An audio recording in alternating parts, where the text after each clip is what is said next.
todos. Para los que no me conocéis, soy Juan Carlos Molina, el actual presidente de ICOMOS, y sobre todo tengo que agradecer que nos acompañe el secretario general, el que manda definitivamente en la Consejería de Cultura. No te rías porque es verdad, aunque tenemos al director general y a otros directores salientes, Juan Antonio aparte es un gran amigo y un gran conocedor del tema patrimonial y sus amenazas y sus sinsabores y su falta de presupuesto, etcétera, etcétera. Y su falta de técnicos, profesionales. Ya me estoy enrollando yo. Bueno, la cuestión es una presentación que van a intervenir 4 miembros de ICOMOS, que ahora la coordinadora os va a explicar cómo funcionamos y sobre todo agradecer que nos acompañe el secretario, el director general y a todos vosotros, por supuesto, y daros la bienvenida en Murcia, que es mi tierra. Y nada, que muchísimas gracias por estar aquí y esta tarde nos veremos muchos de nosotros en la asamblea también. Bueno, muchas gracias, bienvenidos a la región de Murcia, bienvenidos a la ciudad de Murcia. Para nosotros es, pues, desde luego, una satisfacción que se pueda llevar a cabo pues una jornada así, una asamblea de ICOMOS aquí en nuestra región. Llevamos ya mucho tiempo preocupados discúlpeme que estoy un poco afónico, llevamos mucho tiempo preocupados ya por el patrimonio, como ha dicho Juan Carlos, pues los retos y los desafíos que se presentan en el siglo XXI para poder salvaguardarlo y sobre todo para poder optimizar las sinergias.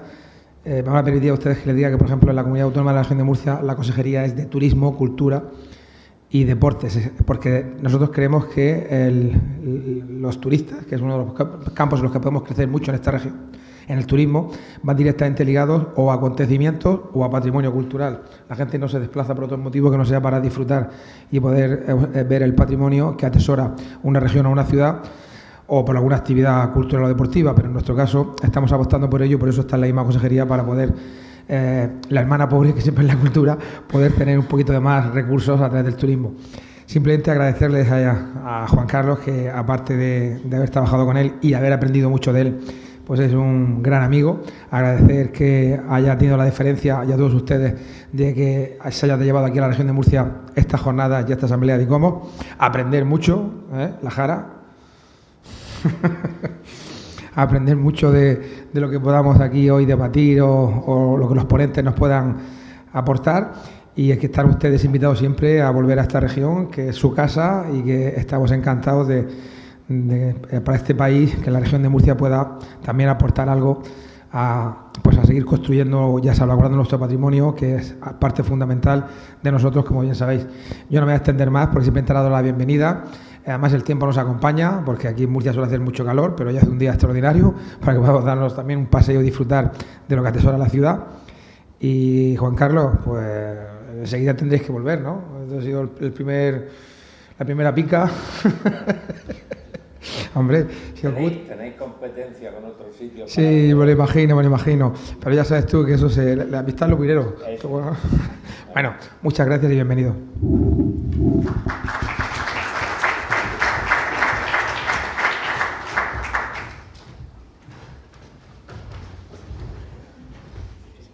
Bueno, pues muy buenos días a todas y a todos y muchas gracias por estar aquí, por compartir esta sesión de ICOMOS España en Red, retos y desafíos del patrimonio cultural en el siglo XXI. Es la segunda vez que se celebra bajo esta denominación, pero forma parte de una estrategia de ICOMOS España de acercarse a los distintos territorios y, por lo tanto, va rotando pues, por distintos lugares de España en los que va estando ICOMOS, en distintas actuaciones. En la mesa, no sé si vamos a proyectar. Aparte de la bienvenida institucional que ya ha tenido lugar, vamos a continuación a desarrollar una mesa de diálogo, de debate, con 4 intervenciones que voy a presentar ahora al principio para que después ya mis compañeras, mis compañeros, ellos mismos vayan hablando y al final, cuando terminemos, podremos tener un turno de debate, de participación, que es muy importante también, por eso he pedido que se respeten pues, los tiempos que hemos establecido. Y voy a dar paso a presentar a mis colegas y después ya les cedo la palabra. En primer lugar va a intervenir José Francisco Lara Martínez, que es director general de Patrimonio Cultural de la Comunidad Autónoma de la Región de Murcia y que se va a ocupar de abordar el papel que tiene la Administración pública para, bueno, pues para toda la gestión del patrimonio cultural, pero en particular para el futuro, ¿no? Algunos retos de futuro. A continuación intervendrá José Peral López, que es profesor en la Universidad de Sevilla y miembro de ICOMOS España, que se ocupará del ámbito de la accesibilidad e inclusión. Ya veremos las preposiciones en para y desde el patrimonio cultural, pues a qué nos llevan. Seguidamente intervendrá María Griñán Montealegre, que es catedrática de Historia del Arte de la Universidad de Murcia y también es miembro de ICOMOS España. Y abordará cuestiones relacionadas con la identidad, gestión e investigación. Y, por último, intervendré yo misma. Hola, yo Fontalmerillas,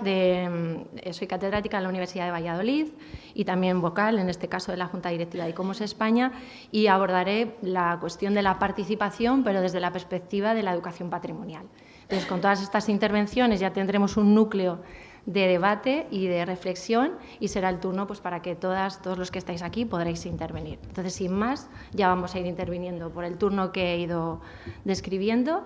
y tiene la palabra José Francisco Lajara Martínez. Gracias. Muy bien. Buenos días a todos. Gracias, Soraya, por la presentación. En primer lugar, me gustaría suscribir las palabras de nuestro secretario general, dar la bienvenida a la Asamblea de ICOMOS y a todos los que esta mañana estéis aquí presentes en este salón de actos. Y bueno, pues Juan Carlos, que es un buen conocido de esta dirección general, que ahora mismo, a la cual me debo ahora mismo, pues me pidió que, que sentase una especie de debate sobre el papel que tienen las administraciones en general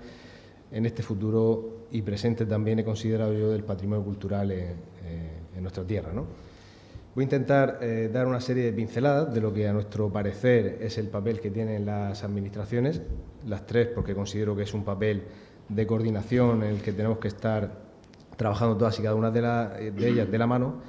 para conseguir que nuestro patrimonio cultural pueda ser preservado, pueda ser conocido y divulgado como debe, ¿no? Considero que las administraciones tenemos la función, pero también la obligación de actuar de guías, de propulsores, de todas aquellas iniciativas, de también reunir y aglutinar a todos los profesionales que tienen algo que decir en materia de patrimonio cultural. Hablamos de historiadores del arte, conservadores, arqueólogos, restauradores, arquitectos, antropólogos, en definitiva, todos aquellos que se han formado en esta materia de patrimonio cultural y también aquellas asociaciones que trabajan día a día en la defensa de nuestro patrimonio. Tenemos un papel claro de guía, de coordinadores, y gracias a él, gracias a este papel, va a depender, o de él van a depender, que podamos preservar y promover nuestro patrimonio como es debido. Nuestro compromiso y liderazgos desde las diferentes administraciones van a ser clave y son clave para garantizar que el legado cultural de la humanidad se conserve y pueda transmitirse a las generaciones venideras. Somos las tres administraciones, como he dicho en un principio, cada una de ellas dentro de sus competencias, las que debemos tutelar este patrimonio, pero no de una forma aislada, sino tutelar desde el amplio sentido de la palabra, que para nosotros significa gestionar, y para ello es preciso una implicación de todos los diferentes agentes que forman parte de este patrimonio. Teniendo claro cuál es este papel, cuál es el papel que juegan las diferentes administraciones, también es preciso saber qué papel jugamos cada uno de nosotros como individuos. Tenemos que tener claro que el patrimonio cultural es fruto de esa convivencia, es fruto de los elementos que se han ido creando o que ha ido creando el hombre a lo largo de todos los años de existencia y de pertenencia en la tierra, ¿no? Desde el respeto y el cuidado individual hasta la participación comunitaria, tenemos que tomar las medidas necesarias para preservar y proteger nuestro patrimonio. Estamos asegurando que estas valiosas expresiones de la humanidad perduren y nos sobrevivan. Es nuestra responsabilidad y es la responsabilidad de las administraciones y de toda la sociedad. El papel individual a la hora de conectar a la sociedad y el de la administración es ese que debemos fomentar y potenciar para trabajar de forma conjunta, llevando a cabo diferentes acciones mediante las cuales podamos proteger nuestro patrimonio, desde el punto de vista de la conservación, pero también desde todas aquellas perspectivas que nos ayudan, ¿no?, a preservar este patrimonio. Sí, perfecto. Bueno, pues hemos preparado una pequeña presentación que sirva un poquito de guía a estas palabras que les voy a comentar y bueno, en ella pues al final va a servir de apoyo a lo que les voy diciendo, a lo que les voy narrando, y hemos querido centrar esta presentación en 5 puntos que a continuación les voy a definir.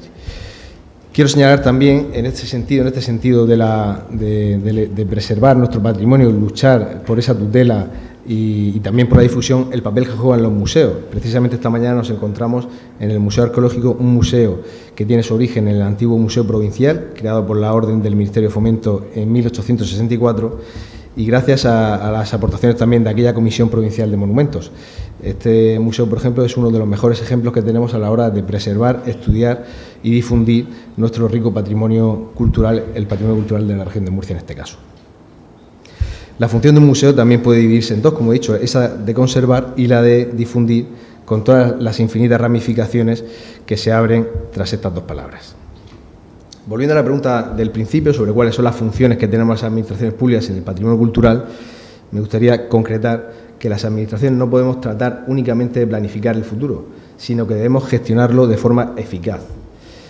Quiere decir que las administraciones tenemos que hacer efectiva nuestra implicación y equilibrar las necesidades inmediatas con las metas a largo plazo de nuestra organización. Tenemos que ser eficientes en el gasto y también, de alguna forma, inteligentes o tener un punto astuto para saber dónde vamos a poder invertir de una forma más fácil, que se vaya a notar mucho más, que vaya a llegar mucho más a la ciudadanía, y cuáles son aquellos proyectos que van a necesitar unos tiempos de maduración más largos. Tenemos que tener esa habilidad para saber primar aquellas actuaciones que van a ver sus frutos de una forma muy rápida y también que tienen una necesidad mayor de aquellas otras que tienen unos tiempos de maduración más largos. En este sentido voy a exponer cuáles son estas funciones en 5 apartados, entre los cuales pues, hemos querido hablar de esa conservación y restauración, de garantizar el acceso y la educación, clave para que podamos preservar nuestro patrimonio, aquellos desafíos tecnológicos a los que nos enfrentamos ya en estos días de presente, la gestión del turismo, como ha comentado el secretario general, es uno de los motores claves que van a hacer que nuestro patrimonio cultural llegue a todos, pero también tiene ciertos aspectos que debemos cuidar para que ese turismo no se convierta en un peligro para nuestro patrimonio cultural.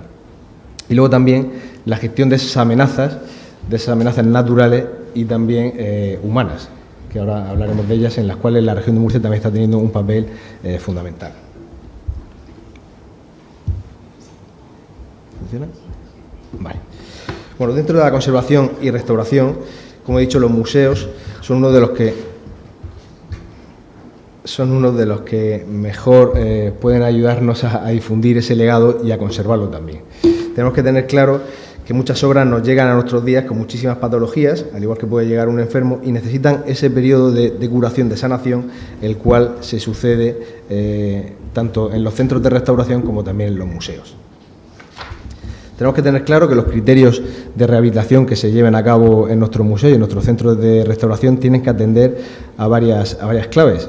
Aquí he querido relatar algunas de ellos que son de sobra conocidas por todos ustedes, seguramente mucho mejor que por nosotros, entre las cuales pues, al final destacamos unas intervenciones mínimas, un respeto e integridad por la obra a restaurar, la legibilidad de aquello que se hace, la reversibilidad también, por supuesto, de aquellos tratamientos que se dan, la estabilidad, la conservación preventiva y también, por supuesto, la documentación de todo ese proceso de restauración. Todos estos aspectos ponen de manifiesto la máxima profesionalidad con la que se hacen estos trabajos, y en este caso pues me gustaría de alguna forma poner de relevancia el centro de restauración con el que cuenta la región de Murcia, que de la mano del servicio de museos pues son uno de los que se encargan de hacer que esta preservación de nuestro patrimonio se haga de la forma en la que es debida, ¿no? Es fundamental para garantizar esa preservación que los bienes culturales, que los profesionales en este campo posean una combinación de conocimientos técnicos, habilidades artísticas, sensibilidad cultural y sobre todo también ética profesional. Como les decía, este centro de restauración de la región de Murcia, creado en el 98, cuenta con grandes profesionales dentro del mismo, entre los cuales pues destacan las habilidades de pintura, escultura, también papel, o sea, hacemos grandes trabajos también de restauración de esos documentos que también nos ayudan a completar nuestro patrimonio cultural. Y gracias a ello, pues, en los últimos 10 años se han podido recuperar más de 200 obras de pintura, escultura y un centenar de piezas de arqueología aquí en la región de Murcia. Como punto segundo, les comentaba que para nosotros es clave garantizar el acceso y la educación. En ese sentido, necesitamos una mayor implicación de los agentes públicos y privados que van a permitir concienciar sobre el cuidado y el respeto de nuestro patrimonio. Tenemos que tener claros cuáles son aquellos sectores a los que nos tenemos que dirigir y desde cuándo. Y para nosotros pues, es vital que empecemos a dar esta educación desde la infancia. Para nosotros, como les decía, es fundamental cultivar esa comprensión más profunda de nuestra historia y de nuestra cultura, y consideramos que los niños desde su edad más temprana tienen que tener acceso de la forma más fácil posible a todo aquello que nos arraiga y que nos singulariza. Es una forma de alguna forma de vincularlos a nuestra historia, de hacerlos conocedores de los valores de nuestro patrimonio y de hacer que en el futuro y en el presente también pues sean fieles defensores de esa preservación, defensa y difusión de nuestro patrimonio cultural. Además de ello, también consideramos que las universidades son un foco excepcional para conseguir esta formación en materia de patrimonio cultural. Y bueno, pues aquí le he puesto alguna imagen de fondo en la que se ve pues algunas de las asistencias masivas a aquellas charlas que hacemos dentro de las jornadas de patrimonio, que vamos ya, si no me equivoco, por la edición número 30 en la región de Murcia, y que consigue aglutinar pues a diferentes profesionales del sector. Hablamos de profesionales que llevan mucha experiencia trabajando en el sector de la restauración, arquitectos, historiadores, arqueólogos, pero también a aquellos jóvenes que están terminando sus estudios y que ven pues de una forma muy práctica y muy sencilla cómo meterse dentro de este mundo apasionante, cómo tener y poder tener acceso a esos conocimientos que sus compañeros ya con cierta experiencia ya han adquirido. Y la verdad es que son muy gratificantes, porque intentamos también dar esa parte de charla formativa más teórica y también aquellas visitas de campo. Y les invito a todos los que están aquí, si pueden, que en las nuevas ediciones se sumen, porque van a ver cómo pueden tener también acceso privilegiado a algunas de las obras que estamos restaurando, y siempre es un lujo poder conocer de primera mano, de mano de los expertos, aquellos trabajos que se están llevando a cabo. Además de ello, también debemos potenciar el trabajo educativo en todo lo que tiene que ver con las fuerzas y cuerpos de seguridad del Estado, también como defensores de nuestro patrimonio. Se han ido realizando charlas periódicas también, la última en 2022 con la Guardia Civil, con una unidad que tiene especializada en emergencias,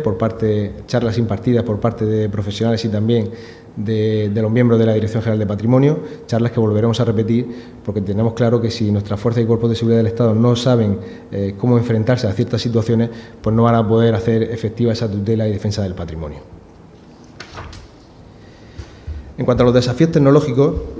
la digitalización del patrimonio cultural de la región de Murcia es un proceso clave que implica no solamente la conversión de elementos y recursos naturales físicos al digital, sino también la creación de esos formatos digitales accesibles y preservables. Tenemos que garantizar que todos los ciudadanos puedan tener acceso de una forma sencilla y fácil a todos los datos y a toda la información que tenemos en materia de patrimonio cultural en nuestra región, en nuestras administraciones.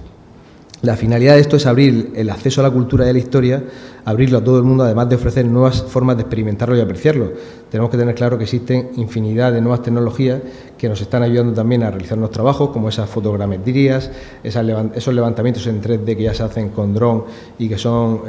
unos documentos esenciales para poder saber cómo tenemos que trabajar y abordar ciertas obras de restauración, y tenemos que intentar añadir todo eso a nuestro día a día, hacerlo una herramienta más de nuestro trabajo y ponerlo también al servicio del ciudadano. Como les decía, la digitalización no solamente se centra en transformar ese patrimonio físico, material, documental a digital, sino que también nos tiene que ayudar a hacerlo más accesible, mucho más cercano, y a mostrarlo y a garantizarles acceso al público de una forma diversa y mucho más sencilla. En cuanto a la gestión del turismo, la región de Murcia, en este caso, posee un patrimonio natural muy diverso y fascinante, que incluye una combinación de áreas protegidas, áreas culturales y también paisajes singulares de una gran biodiversidad. Constituye, por tanto, una fuente de belleza escénica, biodiversidad y oportunidades recreativas y educativas que precisan señalarse y potenciarse mediante el desarrollo de acciones concretas con las que debemos promover y promocionar este amplio patrimonio natural y cultural con el que contamos en la región de Murcia. Patrimonio cultural y natural están obligados a entenderse, tienen una serie de sinergias muy potentes que debemos precisar, que debemos aunar mediante las diferentes estrategias de puesta en valor de ambos patrimonios. Solamente consiguiendo que esas sinergias fluyan, que esa unión entre los diferentes patrimonios, el cultural y el natural, sean solamente uno, conseguiremos de verdad preservar de forma conjunta nuestro patrimonio cultural, que en definitiva es todo. O sea, podríamos hablar que el patrimonio natural es parte del patrimonio cultural, porque así lo entendemos y así lo entienden los ciudadanos y todos aquellos que nos visitan también. También tenemos que tener en cuenta que ese vínculo entre patrimonio y turismo puede plantear ciertos desafíos que deben tenerse muy en cuenta a la hora de gestionar nuestro patrimonio. Me estoy refiriendo a aspectos tales como la conservación excesiva, la degradación del sitio debido a la afluencia de los visitantes, entre otros aspectos que nos llevan a pensar y a decir que tenemos que estar muy atentos para no perder el más que necesario equilibrio entre esa preservación del patrimonio cultural y ese desarrollo turístico. Tenemos que tener claro esos peligros para, mediante los diferentes planes directores o planes estratégicos que podamos hacer, tener en cuenta cómo pueden convivir los dos para que no dejemos de desproteger nuestro patrimonio y consigamos que sea visible y accesible a todos los que nos quieran visitar. Y por último, el punto quinto, en el que quizá hagamos una pequeña extensión un poquito más en profundidad dentro de lo que nos permita el tiempo. He querido reflejar aquí algunas de las amenazas, tanto naturales como humanas, a las que nos enfrentamos las administraciones en esa defensa y tutela del patrimonio. Tenemos que tener claro que muchos sitios históricos y muchas estructuras de nuestro patrimonio cultural se enfrentan al riesgo de deterioro debido a factores como la contaminación ambiental, cambio climático, turismo masivo, catástrofes naturales. Y en este apartado, la función de conservación y restauración de la Administración se debe dedicar a hacer unos grandes esfuerzos para poder implementar políticas y programas de conservación que incluyan esa restauración, mantenimiento preventivo y también la gestión de esos riesgos para poder proteger estos lugares. Aquellas normas, manuales, documentos que son elaborados de forma conjunta tanto con la sociedad como con las asociaciones nos van a permitir mejorar esta defensa de nuestro patrimonio. Tenemos que tener claro que estos documentos también tienen que ser documentos vivos, que tienen que estar en constante revisión, en constante actualización, y así lo estamos llevando a cabo también desde la Administración. En ese momento, en este caso concreto, podríamos destacar algunos de los documentos como esa guía de buenas prácticas para la defensa y la eliminación de grafitis en los bienes culturales, que fue llevada a cabo en colaboración con la asociación Arqueonaturaleza y que está dando muy buenos frutos y que está sirviendo para que cada vez que nos llega alguna asociación o algún ayuntamiento y nos solicita ayuda en cuanto a cómo eliminar esos grafitis, pues tenemos un documento a su alcance en constante revisión que les de ayuda y nos garantiza a nosotros que esa eliminación de esas pinturas se van a hacer de una forma que no cause mayores daños a nuestro patrimonio. En este ejemplo también de documentos vivos que están en constante evaluación y actualización, podemos hablar del catálogo de la Sierra Minera, uno de los monumentos más extensos, de los sitios históricos más extensos y de mayor valor de nuestro patrimonio industrial que tenemos la suerte de tener en la región de Murcia. Un documento también en constante revisión que hace muy poquito actualizamos. Y bueno, se tenían en cuenta todas aquellas nuevas estructuras que habían ido apareciendo, aquellos nuevos conocimientos que se tenían de los elementos que formaban este bien de interés cultural y están en constante revisión, y también se va haciendo de la mano de las asociaciones que están trabajando en la Sierra Minera y que colaboran de forma muy estrecha con la Dirección General, a las cuales les agradecemos toda su buena sintonía y esa labor desinteresada por la defensa de nuestro patrimonio. O sea, tenemos que tener claro, como he dicho al principio, que esta labor de las administraciones pasa por colaborar, por tener una relación muy estrecha y colaborativa con estas asociaciones, porque al final tenemos la obligación de tener ese pulso con la sociedad, de saber cuáles son las principales necesidades y preocupaciones para ellos y de plasmarlas también dentro de nuestra acción diaria. Además de ello, también tenemos uno de los planes directores en los que estamos trabajando también, el Plan Director de los Molinos, que también su autor creo que está por aquí esta mañana y nos acompaña, Enrique de Andrés. Y bueno, en esta línea también estamos trabajando, y desde la Dirección General, desde Patrimonio de la Región de Murcia, vamos a poner en marcha una serie de ayudas, de subvenciones para particulares para poder poner en valor, restaurar y preservar estos molinos de viento en el entorno del Mar Menor.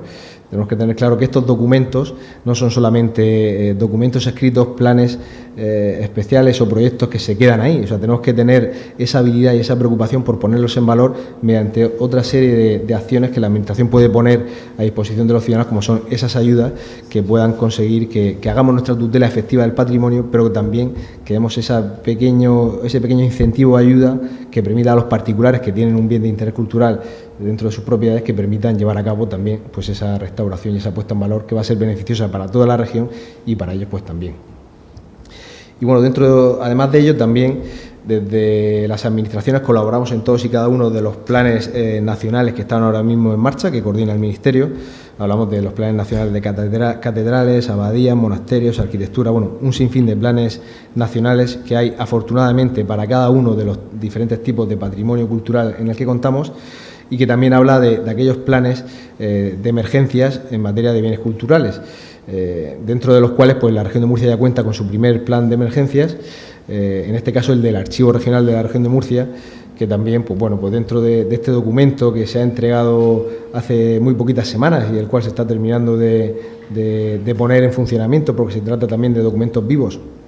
que tenemos que llevar a cabo bueno, pues una serie de puestas en funcionamiento mediante una serie de fichas que identifiquen todos y cada uno, en este caso, de los elementos susceptibles de correr ese riesgo en cuanto a inundaciones, incendios, catástrofes. Todo eso lleva a un proceso de puesta en marcha en el cual estamos trabajando y que va a garantizar sin duda que si pasa cualquier situación de emergencia en este centro concretamente, pues tanto las fuerzas de intervención, tanto los bomberos como todas aquellas personas que trabajan dentro de este archivo sepan cómo actuar y puedan defender y preservar el patrimonio que en este edificio concretamente se conserva, ¿no? se guarda. Dentro también, del Plan Nacional de Arqueología Subacuática, desde la región de Murcia estamos siendo pioneros bueno, en lo que todos ustedes ya conocen, que es la extracción del pecio fenicio Mazarrón II. Dentro de esa línea de conservación de este elemento de patrimonio cultural subacuático, pues recientemente recibíamos el proyecto que habían elaborado los arqueólogos de la Universidad de Valencia. Aquí estamos colaborando estrechamente con la Administración del Estado, con el Ministerio de Cultura, con las diferentes universidades, y el objeto es que podamos avanzar en la elaboración de estos documentos, de estas herramientas que nos van a permitir poder rescatar, tratar y posteriormente exponer este ejemplo de arqueología subacuática que es único pues en toda la península, ¿no? Y dentro de ello pues también es una de las actuaciones que estamos llevando a cabo dentro de esos planes nacionales. Y uno de los ejemplos en los que también nos sentimos un poquito más orgullosos dentro del plan, hay que decir que la región de Murcia es la coordinadora o en este caso se encarga de coordinar el Plan Nacional de Emergencia y Gestión de Riesgos en el Patrimonio Cultural. Desafortunadamente nos encargamos de gestionar este plan nacional gracias a la experiencia que adquirimos en los terremotos de Lorca. Y bueno, pues digo desgraciadamente, porque al final es una situación que afectó tremendamente a nuestro patrimonio cultural, también a todos los ciudadanos y a la ciudad de Lorca en general, en cuanto a sus viviendas particulares. Y bueno, pues fruto de esa ejemplar actuación de defensa de nuestro patrimonio y ejemplar actuación en la reconstrucción de estos bienes de interés cultural de la región de Murcia, en este caso de Lorca, pues se ha tenido a bien contar con la región de Murcia y con la Dirección General de Patrimonio para que coordine ese Plan Nacional de Emergencias. También, además de ello, pues aquí ponemos una pequeña imagen de algunas de las visitas o de las colaboraciones que hicieron personal de la Dirección General de Patrimonio en terremotos como el último de México, en los cuales pues podemos ver al anterior jefe de servicio, a Juan Carlos Molina también. Y bueno, pues al final demuestra que la implicación de la región de Murcia en la defensa de estas catástrofes, de nuestro patrimonio cultural en situaciones de catástrofe como son los terremotos, pues está ahí, es patente, y estamos pues dispuestos a ayudar, desgraciadamente digo, desde la experiencia que tenemos, a todos aquellos que se ven envueltos en una situación de este tipo, que esperemos que no tengamos que vernos en situaciones similares, si puede ser nunca.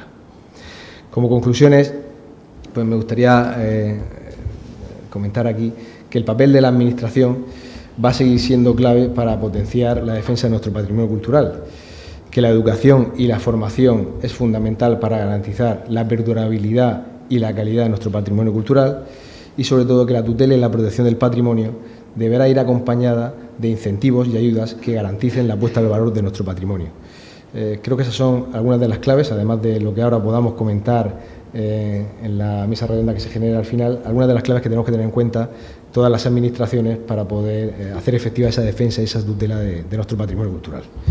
Muchas gracias por su atención.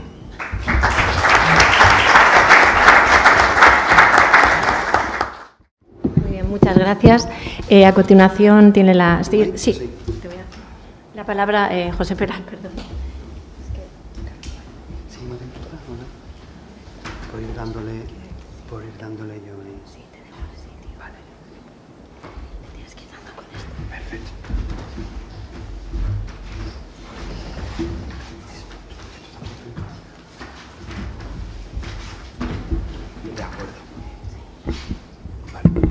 muchas gracias. Buenos días. Ante todo, agradecer a la coordinación y a la presidencia de ICOMOS España la invitación, más que a mí, al tema, que creo que es lo interesante, a la Administración Autonómica de la región de Murcia, también por este marco. Y bueno, menos mal que no me han puesto mi segundo nombre, porque también es Francisco, con lo cual seríamos dos José Francisco en un encuentro, ya sería excesivo, ¿no? Pero bueno, me agrada compartir el nombre. ¿Es posible apagar una fila? Bueno, una solo.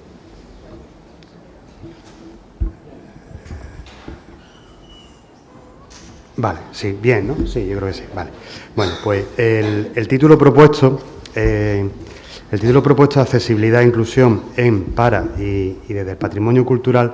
realmente abre un campo porque realmente no está muy en la línea de lo que realmente el discurso habitual sobre el patrimonio contempla, ¿no? Evidentemente la tutela, la gestión, la protección, el patrimonio tangible, el patrimonio intangible, las tipologías subacuáticos, catedrales, planes nacionales, pero la relación entre la accesibilidad y, por lo tanto, la inclusión en el patrimonio no es que sea nuevo, pero quizás no sea lo habitual. Digo no es nuevo porque sí es de obligado reconocimiento tener en cuenta los antecedentes, porque claro, dirá alguno, bueno, es que de accesibilidad y patrimonio ya hay cosas, ¿no? Efectivamente, claro que hay cosas. En este sentido, reconocer por cronología la labor de Juncal, desde la ingeniería, pero también con la accesibilidad en el patrimonio, por supuesto para los museos y centros expositivos, y últimamente una obra, creo que un trabajo, resultado de un trabajo muy interesante de patrimonio accesible desde la Universidad Politécnica de Madrid, junto con la Fundación 11, donde con una exposición de casos de buenas prácticas y de casos relevantes de la accesibilidad en el patrimonio, creo que puede ser bastante de referente, ¿no? La accesibilidad en el Palacio de Carlos V, en el conjunto de la Alhambra y Generalife de Granada, la adaptación del Museo Arqueológico Nacional, Pazo en Galicia y Jardines, es decir, una representación bastante amplia de accesibilidad. Pero claro, en ese sentido hay siempre algo que añadir, ¿no? Y en este sentido, vamos a llamarle las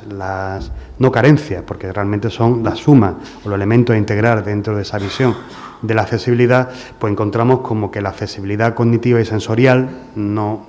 aparece muy tocada. El patrimonio residencial contemporáneo, ese patrimonio del siglo XX que lo asociamos a las barriadas que están cayendo en una obsolescencia porque por materiales, por instalaciones, por infraestructuras, pero que tienen mucho que ver con la identidad y con la apropiación espacial.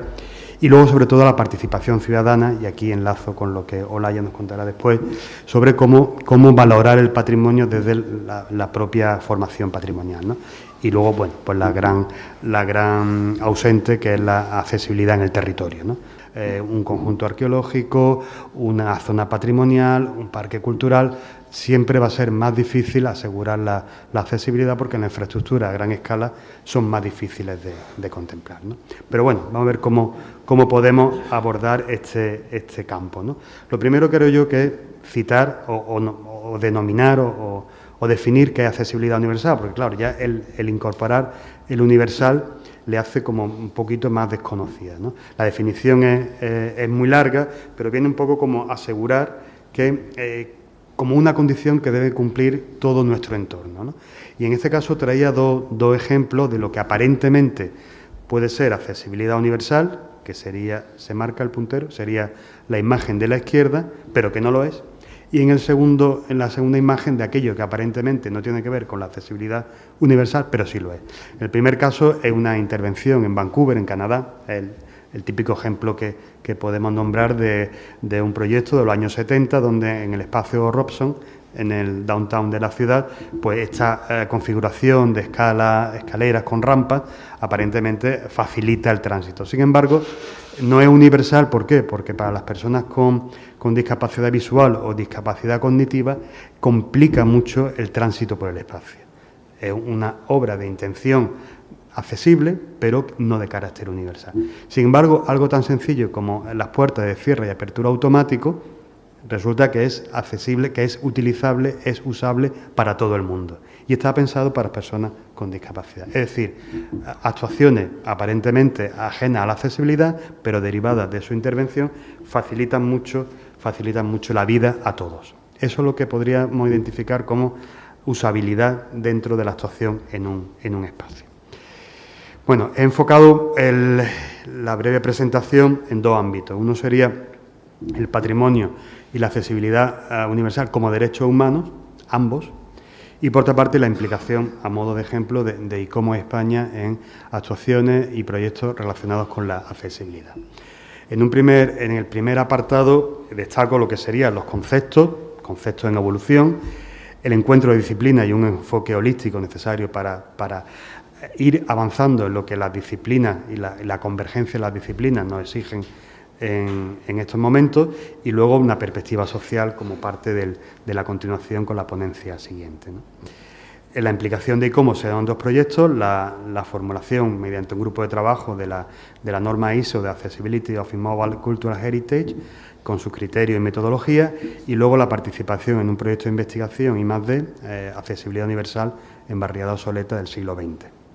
Bueno, en el primer de los casos, comentar cómo hay cierta coincidencia en la evolución de los conceptos. Si nos retomamos a la ley del año 82 sobre la integración de minusválidos, se llama así, por eso lo cito tal cual, y eso que ahora, como sabéis, la Constitución ha sido recientemente reformada para eliminar el término disminuido, en este caso, que era del artículo 59, por discapacitado, ¿no? Pero bueno, en el año 82 estaba construyéndose un nuevo Estado, y en ese sentido la integración de ley de minusválidos, la LIMMI,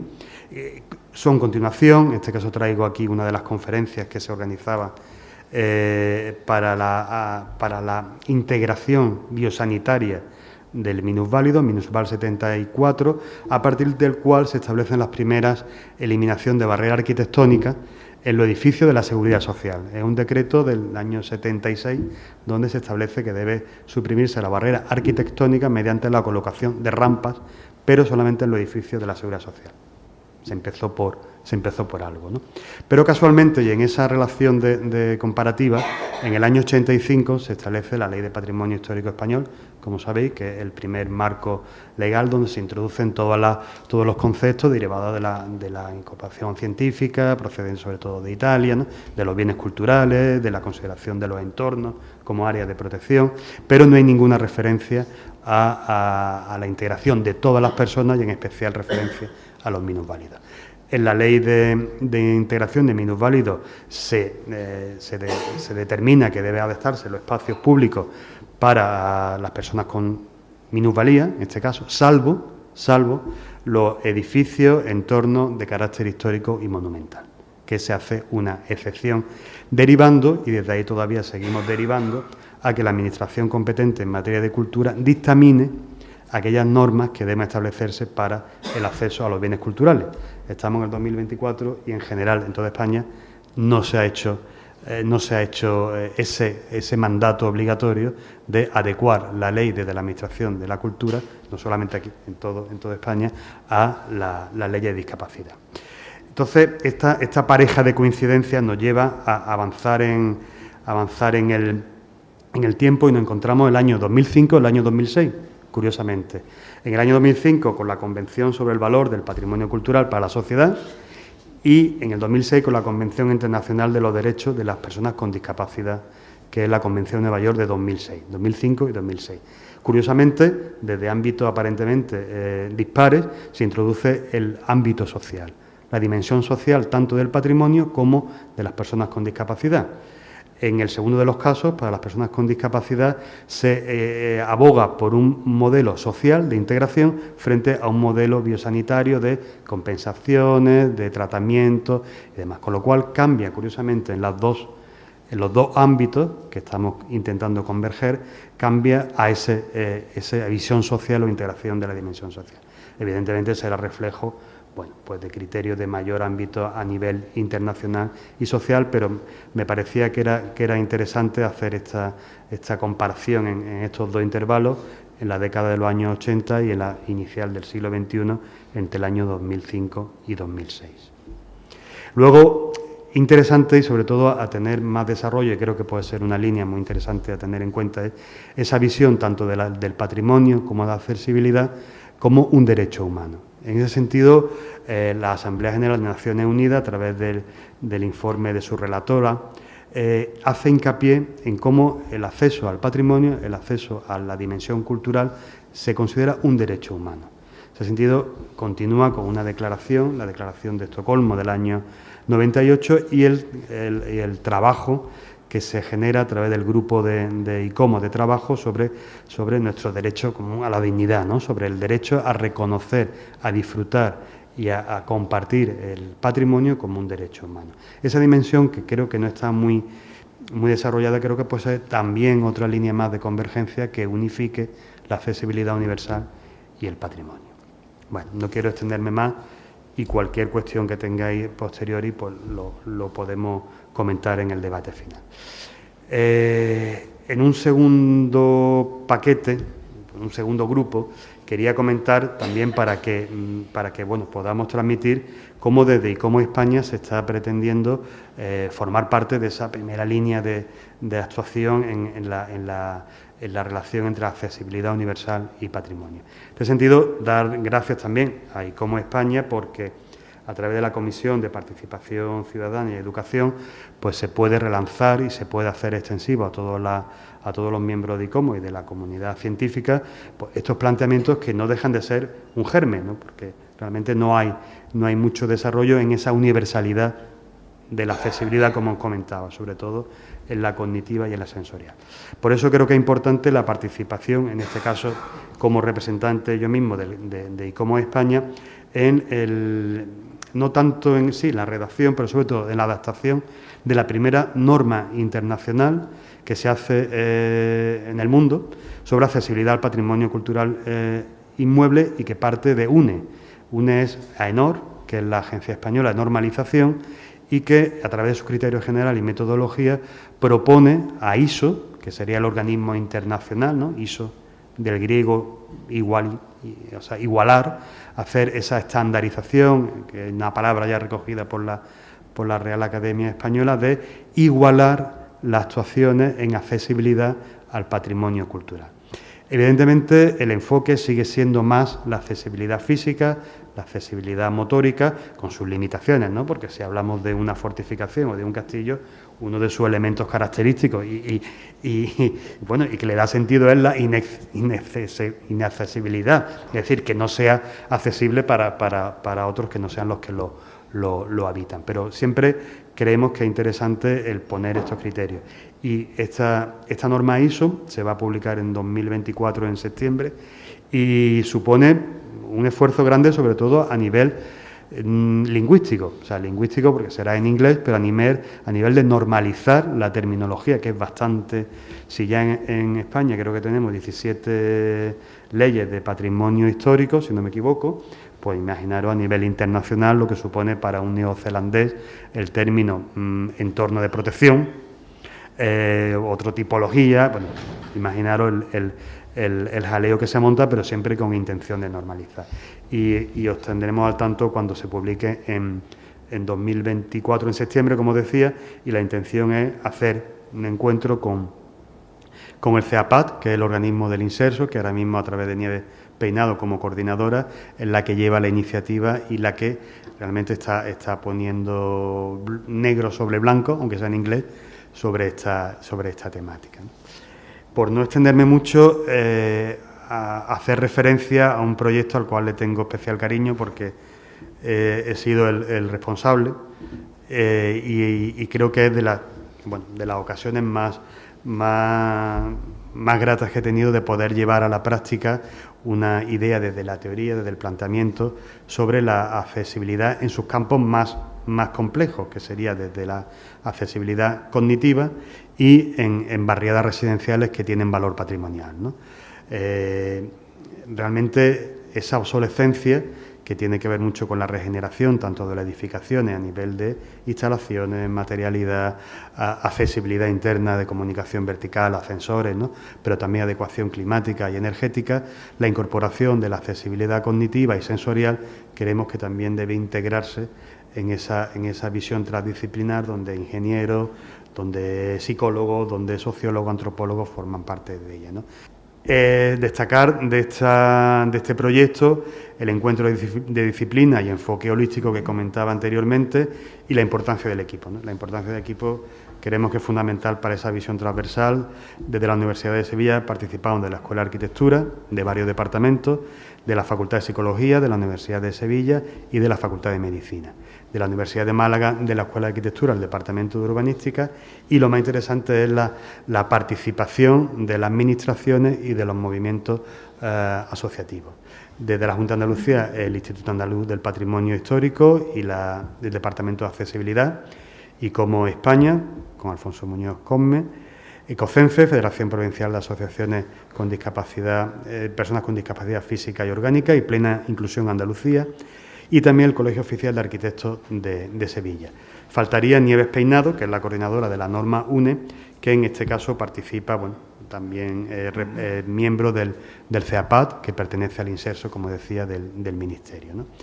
Los resultados, y con esto voy finalizando, los resultados están a punto de dar la luz y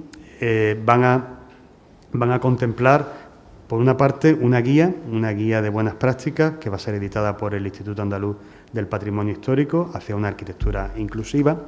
y, sobre todo, va a tener mucha relación con el patrimonio contemporáneo. Creemos que es muy importante, ya se participó en el último Congreso Docomomo en Valladolid sobre esta misma temática con Daniel Navas, que es profesor de la Universidad de Málaga, y, sobre todo, el interés que tiene esta arquitectura contemporánea. Traía dos imágenes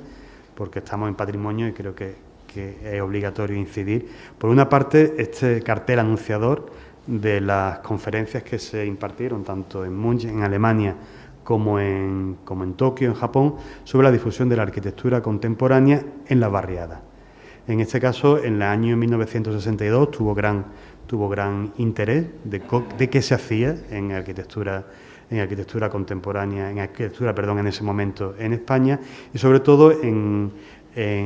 casos prácticos, en los ejemplos, se llevaron el Polígono San Pablo de Sevilla y la barriada de la Guiñegüeta en Barcelona, ¿no? Destacándose que se había determinado el empleo de materiales tradicionales para que la población, en gran parte migrante del ámbito rural, se encontrara con ese grado de identificación a través de la materialidad entre su entorno material, su entorno construido y el nuevo bloque con los nuevos espacios para que se facilitara la apropiación, ¿no? Una apropiación que cuenta con dificultades, ¿no? Y en el ámbito europeo destacar, por ejemplo, la corriente que hubo, sobre todo después de la destrucción masiva por los bombardeos en la Segunda Guerra Mundial, de centros históricos, y en este caso traigo el ejemplo de Alemania, de cómo en Hildesheim se reconstruye en los años final de los 40-50 con materiales más o menos pobres, pero en unas líneas, vamos a llamarles racionalistas. Para en los años 80, lo que parece que es no cronológico, sí lo es, lo que en los años 80 adaptar un estilo medieval, ¿no? Porque es mucho más interesante, ¿no? Mucho más, seguimos adaptándonos mucho mejor a una imagen construida que a una imagen real, ¿no? Curiosamente, el patrimonio contemporáneo nos juega jugamos en ese campo de partidas, ¿no? Bueno, y finalmente, en ese Polígono San Pablo hemos realizado una aplicación en realidad virtual, realidad extendida, donde en un itinerario, en este caso la Avenida de la Soleá, su núcleo principal, se puede realizar una inmersión previa mediante la aparición de pictogramas que han sido realizados evaluados por personas con discapacidad cognitiva y no, donde se facilita la orientación, la identificación con los usos, de manera que una persona con dificultades, no digo solamente accesibilidad cognitiva por daño cerebral adquirido o por nacimiento, sino porque venga de otra cultura, de otro contexto, pueda desde su propio hogar, desde su propia residencia, prever, anticipar cuál sería el recorrido, ¿no? Y a partir de ahí, pues identificar esos lugares, paradas de autobuses, paso de peatones, zona de estacionamiento, establecimientos y demás, ¿no? Es la tercera aplicación que se hace, las dos anteriores se hicieron para el conjunto histórico, itinerario en el conjunto histórico en este caso de Sevilla, y con esta pues se combina el patrimonio contemporáneo y la accesibilidad universal. Bueno, pues muchas gracias por la atención, espero haber estado en tiempo. Bien, perfecto, pues gracias.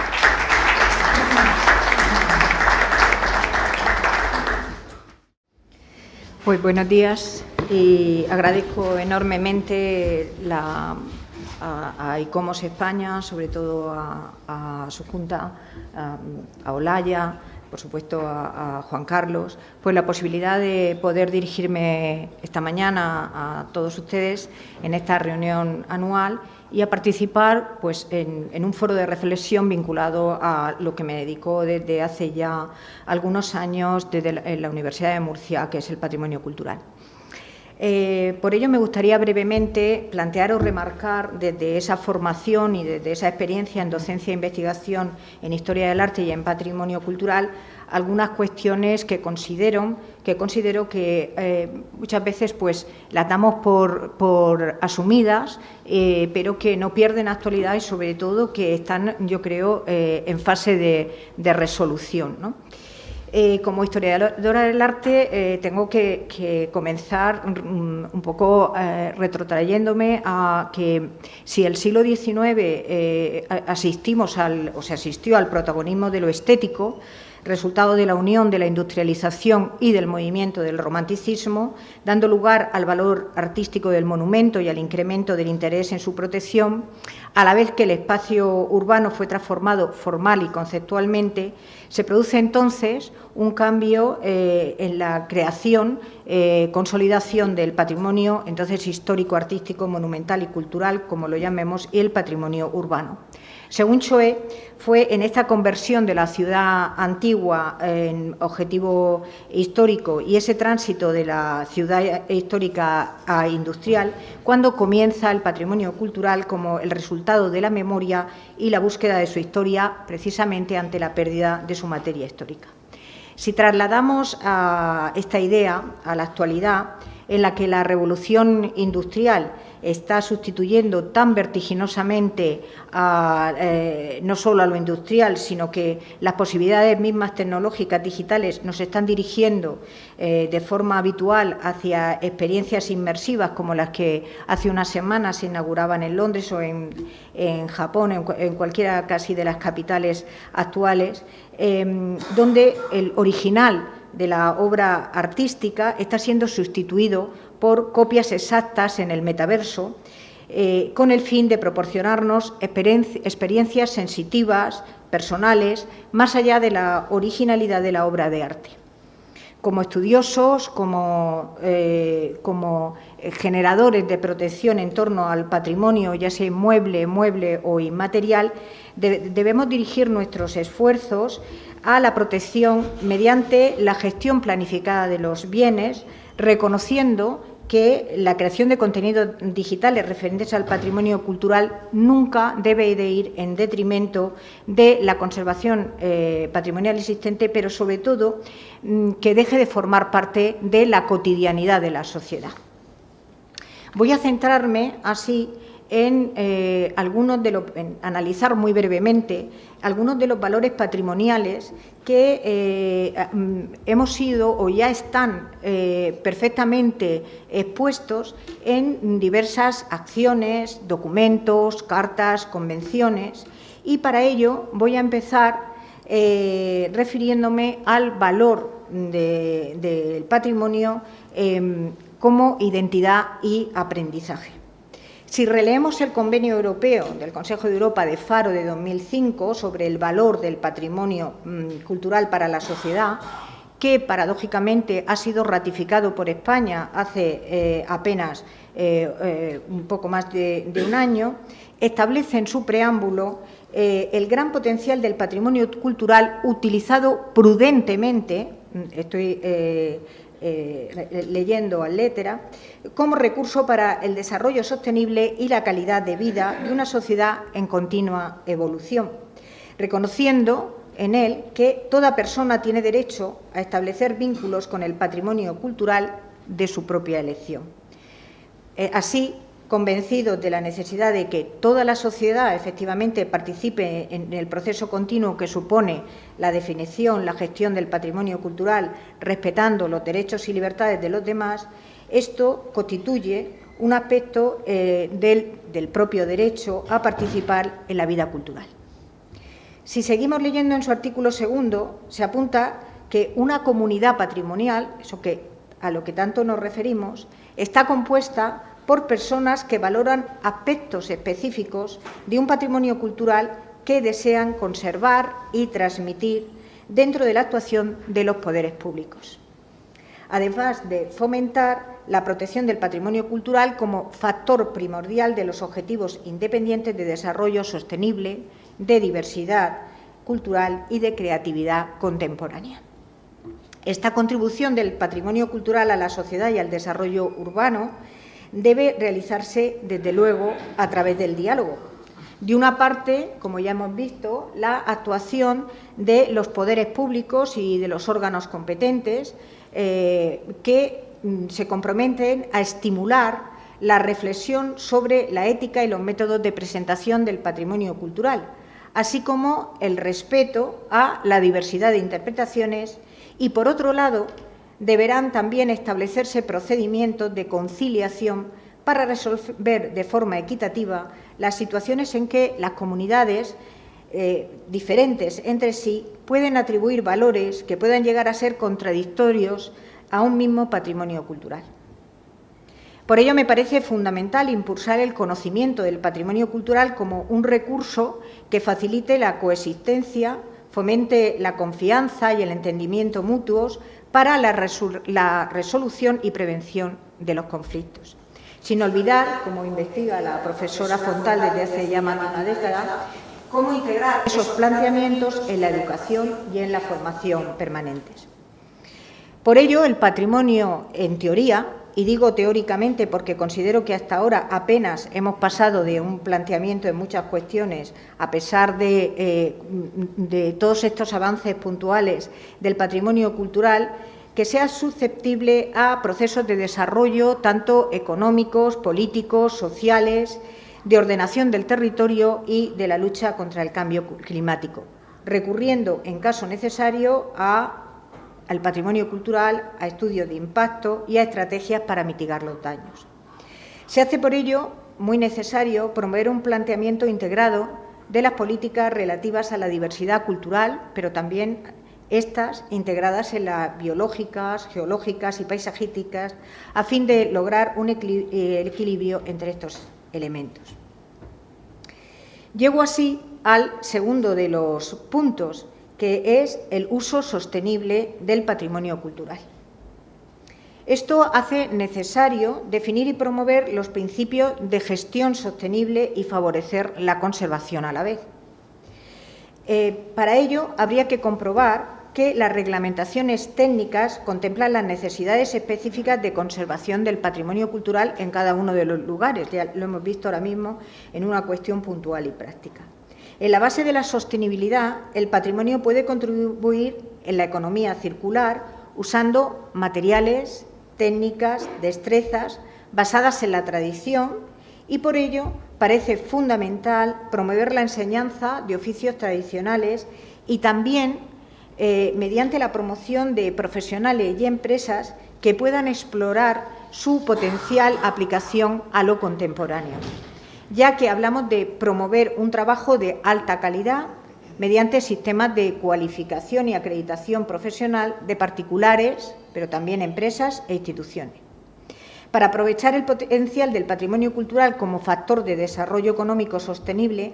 habría también que considerar la naturaleza e intereses específicos del patrimonio cultural al trazar, por lo tanto, las líneas de las políticas económicas y garantizar que éstas respetan su integridad sin cuestionar sus valores íntegros. Hace algún tiempo vengo dirigiendo trabajos de investigación teórico-prácticos, especialmente trabajos fin de máster, tesis doctorales, entre cuyos objetivos nos proponemos conocer el tratamiento del patrimonio cultural dentro de la Agenda 2030. También en algunos proyectos de investigación en curso estamos comprobando que la aplicación de los 17 Objetivos de Desarrollo Sostenible, los famosos ODS, adaptados por Naciones Unidas en 2015 como punto de referencia fundamental para el desarrollo a diferentes niveles y con una perspectiva internacional y local, pues, como digo, comprobamos hasta ahora que, a pesar de presentar una metodología novedosa a la agenda, en algunos aspectos, y una vez más en lo que se refiere al patrimonio cultural, es sectorial y yo diría, o me atrevería, que algo propagandística.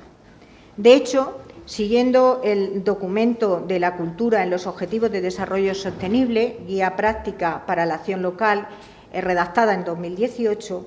las principales metas a alcanzar de las 169 que recoge el texto, solamente hemos encontrado estas que les presento, que pueden relacionarse indirectamente, solo una directamente, con la gestión patrimonial. De todas ellas, llama la atención precisamente la número 8, el ODS número 8 y 12, que en sus metas 8.2 y 12b, las redacciones de ambos puntos que se refieren a turismo patrimonial son prácticamente idénticas.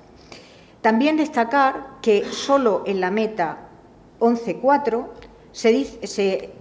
relaciona directamente y se utiliza el término de patrimonio la protección del patrimonio cultural y natural. La única, como digo, dentro de todo el texto, donde se señala específicamente la necesidad de redoblar esfuerzos para proteger y salvaguardar el patrimonio cultural y natural del mundo. Esta meta, desde luego, parece que forma parte dentro de un objetivo de desarrollo sostenible, el número 11, que se define, paradójicamente, como el que pretende que las ciudades y asentamientos humanos sean inclusivos, seguros, resilientes y sostenibles. Así, a pesar de que el objetivo 11 de patrimonio cultural y natural, que evidentemente está inspirado en la Convención de París, esta defensa del patrimonio cultural y natural está centrada dentro de la agenda, sobre todo en ciudades y asentamientos urbanos, lo cual pues, parece bastante curioso, si no contradictorio. ¿Por qué existe, entonces, esa gran distancia entre el discurso tradicional que alaba la grandeza de nuestro patrimonio como símbolo identitario y como recurso económico, especialmente turístico, mientras que detectamos una falta de presencia real en las políticas de desarrollo? Llegamos, pues, a la cuestión que tradicionalmente se nos plantea a los que trabajamos en cualquiera de los ámbitos de la protección, defensa e investigación del patrimonio. ¿Cuál es el patrimonio que interesa? ¿Podemos entender el patrimonio cultural en cualquiera de sus expresiones como soporte y recurso para el desarrollo? La respuesta de casi todos los que estamos aquí creo que es afirmativa, si consideramos que, en este caso, la vertiente social, sobre todo en aspectos como la igualdad y los derechos humanos, donde el patrimonio presenta, dentro de su carácter universal, un instrumento eficaz para el desarrollo de las identidades locales. Aunque en ningún momento de la redacción del texto de la agenda el patrimonio cultural se vincula con la sociedad, las personas ni los grupos de interés local o internacional que incluyan un enfoque patrimonial, pues desde luego no se incluyen componentes que puedan ayudar directamente a verlo, a considerar ese enfoque en derechos y, por lo tanto, creo que nuestro esfuerzo debe también dirigirse a integrar la cultura y la diversidad de expresiones en muchos lugares dentro de la agenda. Es decir, no debemos conformarnos con limitarnos, como hace el texto, a vincular cultura y patrimonio con el turismo y a señalar su potencialidad, ya expresada, por otra parte, en la Carta Internacional de ICOMOS sobre Turismo Cultural Patrimonial de 2022, en donde se define que hay que reforzar la protección del patrimonio cultural y la resiliencia de las comunidades mediante una gestión responsable y sostenible del turismo. Por ello, les propongo una lectura transversal del texto de la agenda, que nos puede servir de base para garantizar el uso del patrimonio y de la cultura como instrumento que contribuya al acceso de todas las personas de una comunidad o grupo en igualdad de condiciones a las posibilidades del desarrollo sostenible, haciendo propuestas concretas en las personas y en su entorno. En esta línea, pensemos que el patrimonio es memoria activa, pero también es olvido, lo que puede condenarlo a su desaparición, como en muchos casos, unas veces físicas y otras veces por su desconocimiento o por la pérdida del valor ante la comunidad que debe protegerlo. En el núcleo de todo ello debemos considerar la recomendación de la Carta de Cracovia del año 2000 sobre principios para la conservación y restauración del patrimonio construido, donde se nos dice que cada comunidad, teniendo en cuenta su memoria colectiva y consciente de su pasado, es la responsable directa de la identificación y de la gestión de su patrimonio, y que los elementos individuales de ese patrimonio son portadores, en muchos casos, de muchos valores, los cuales pueden cambiar, pueden transformarse en el tiempo. Esta variabilidad de valores específicos en los elementos define la particularidad de cada patrimonio frente a la universalidad del mismo. A causa de este proceso de cambio, cada comunidad desarrolla una conciencia, un conocimiento de la necesidad de cuidar sus propios valores culturales. Pero, a pesar de esto, en muchos casos nos encontramos con la falta de identificar y valorar que los vecinos tienen de sus bienes culturales, de su patrimonio, ya que no lo consideran como propio o al menos como singular, y sobre todo tienen una nula consideración de que pueda constituir un elemento de cohesión a la vez que lo diferencia de otros espacios muchas veces cercanos. Así que buscamos algunos, o les presento algunos ejemplos analizados, casos concretos que ya están consolidados, algunos de ellos patrimonialmente, y que pudieran servirnos como base metodológica. Aquí les presento pues un caso con el que identificamos a muchos miembros de ICOMOS y sobre todo pues a la Comunidad Valenciana y Murciana, que fue la Declaración Universal del Consejo de Hombres Buenos y del Tribunal de las Aguas, que tuvo lugar en septiembre de 2009. Pues bien, si nos fijamos en el Objetivo de Desarrollo Sostenible 2 de la Agenda, que dice o define la necesidad de garantizar la seguridad alimentaria y la lucha contra el hambre, en este sentido, los saberes tradicionales, como los cultivos tradicionales o el caso de la transhumancia, que en España, como ya sabemos, ha obtenido desde el pasado 6 de diciembre la inclusión dentro de la lista de patrimonio inmaterial de la humanidad, como ya lo tenían otros países, Italia o Grecia. Pensemos que España está vertebrada todavía por 125.000 kilómetros de vías pecuarias y que están demostrando ser una fuente de conocimiento vital para la soberanía alimentaria de algunas comunidades. La Universidad de Murcia está llevando a cabo un proyecto sobre el estudio de la transhumancia desde la Facultad de Veterinaria, que es quien la lidera, pero también en la que están incluidos pues, sociólogos e historiadores del arte, entre otros. Como digo, el patrimonio inmaterial y los paisajes tradicionales vinculados a lo agrario son una forma de conocimiento adaptada a la vez que garantizan también alimentaciones más saludables y realistas para la comunidad. La propia tradición culinaria, que ahora tiene tanto eco en los medios de comunicación, de cada grupo humano, está cargada de soluciones muy peculiares, adaptadas precisamente a ese medio, ¿no? Les decía la transhumancia, pues cuando uno hace ese viaje con los ganaderos, pues se come migas del pastor, ¿no?, por ejemplo. Y luego hay algunos restaurantes que los presentan como si fueran un manjar único. Patrimonio cultural también son las prácticas comunitarias y organizaciones locales, precisamente de productores, que prevén mecanismos de autorregulación para no desestabilizar las fuentes naturales de generación de alimentos. En este caso, por ejemplo, el cordero segureño unido a la transhumancia. Según el Objetivo de Desarrollo Sostenible 6, nos recuerda la importancia del agua para la vida, y el patrimonio cultural tiene mucho que decir sobre seculares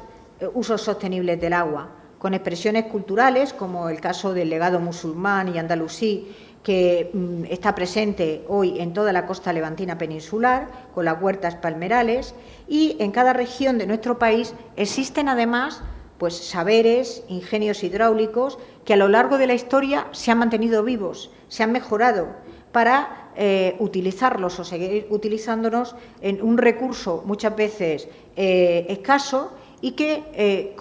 forman también parte de ese patrimonio vivo. Y, por último, les quiero presentar el caso en el que vengo trabajando con un grupo del Departamento de Historia del Arte desde hace algunos meses, que está en fase de propuesta y que es un proyecto que pretende desarrollar y analizar el paisaje cultural del Mar Menor desde la perspectiva de que está sostenido, además, por todos esos bienes de valor medioambiental, de valor biológico, geológico, que está tan en peligro, pues se ha vuelto a olvidar también en todos esos textos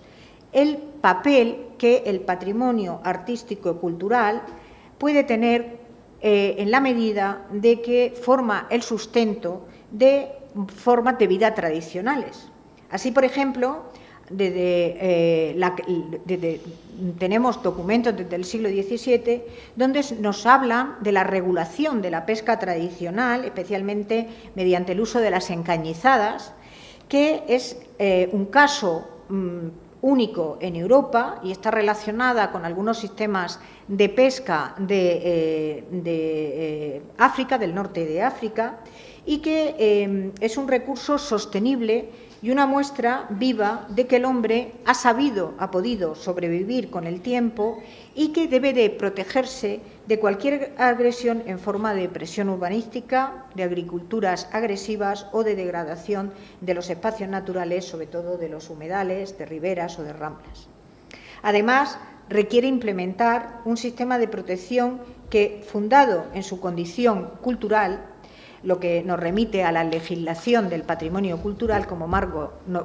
normativo fundamental, permita articular e interrelacionar todos los patrimonios de sus bienes, especialmente lo natural, medioambiental y territorial. Y llegamos al final, al último de los temas, que claro, no podía dejar de presentarles, que es el tema del valor del patrimonio cultural y su conocimiento. Es decir, la importancia de la investigación y el conocimiento del patrimonio cultural, con el compromiso de esa investigación de facilitar la inclusión de la dimensión del patrimonio cultural en todos los niveles educativos, no solo en una asignatura, sino como fuente de estudio de otras disciplinas. Para ello se debe reforzar el vínculo entre educación sobre patrimonio cultural y la formación profesional, me parece fundamental. Impulsar la investigación interdisciplinar, a la vez que implicar en esa investigación a las comunidades patrimoniales a través ahora de la utilización de las redes, la utilización de los medios digitales, el entorno y sus relaciones recíprocas, sin olvidar la necesidad de favorecer el intercambio de conocimientos y destrezas, tanto dentro del sistema educativo como al margen del mismo. No olvidemos que, conforme al punto 5 de la Carta de Nara, que el patrimonio cultural de cada uno es el patrimonio cultural de todos. La responsabilidad del patrimonio cultural y su tratamiento corresponde, en primer lugar, a la comunidad que lo ha generado, pero también a todos los demás. Investigar supone conocer los requerimientos propios de cada comunidad cultural y su interrelación con otras, y siempre en un proceso en que los valores del patrimonio cultural se vean reforzados, se vean mostrados a esa comunidad. Nuestra capacidad de percibir esos valores como investigadores depende en parte de las fuentes de información que deben de incluirse en estos estudios y a la vez, hacerse comprensibles y confiables para la comunidad a la que después está dirigida esa investigación básica. Conocimiento y comprensión de esas fuentes en relación con las características originales y últimas del patrimonio cultural y su significado en la actualidad. Algunos